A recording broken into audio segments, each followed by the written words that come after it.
état de crise depuis décembre 2014.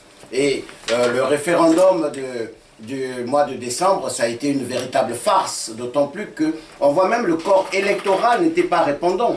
Et à chaque fois qu'on boycotte, M. Sassou passe en force. Et cette fois-ci, la stratégie a bien marché. On n'a pas boycotté et on a mis en évidence la tricherie, la fraude de M. Sassou. D'autant plus qu'on a les chiffres sont là. Et comme a dit M. Apollinaire Ngolongolo, vu la configuration géoethnique de notre pays, aucun candidat ne peut se prévaloir gagner au premier tour. Il faut des alliances. Et quand on regarde certaines localités, notamment dans la Likwala, où un candidat fait du 100%, mais on est surpris.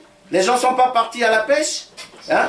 On peut se demander, dans la localité de l'Iranga, l'Iranga français, qui a en face l'Iranga belge, une localité de 19 000 individus, et 19 000 individus votent tous pour un même candidat. C'est impossible, d'où se pose le problème de la maîtrise et de l'expertise de l'électorat avant les élections. Nous l'avons posé, on ne pouvait pas précipiter les élections. Et d'autant plus que ceci marque un coup d'État. Parce que rien ne légitimait en ce moment-là la présence de M. Sassou comme président de la République. Parce que là, il avait scié la branche sur laquelle il était. Donc nous sommes dans l'illégalité totale. Et nous disons que nous n'avons pas accompagné le président Sassou pour gagner. Hein, à la limite, il arrive 4e, sinon au mieux 3e.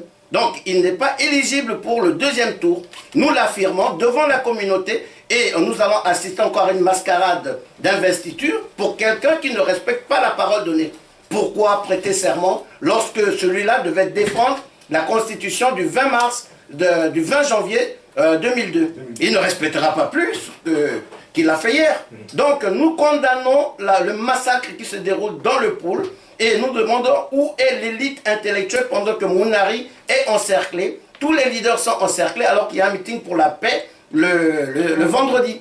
Alors où est la communauté internationale qui nous a invités d'aller aux élections? On n'a pas fait la politique de la chaise vide. Tragédie post-électorale à huis clos.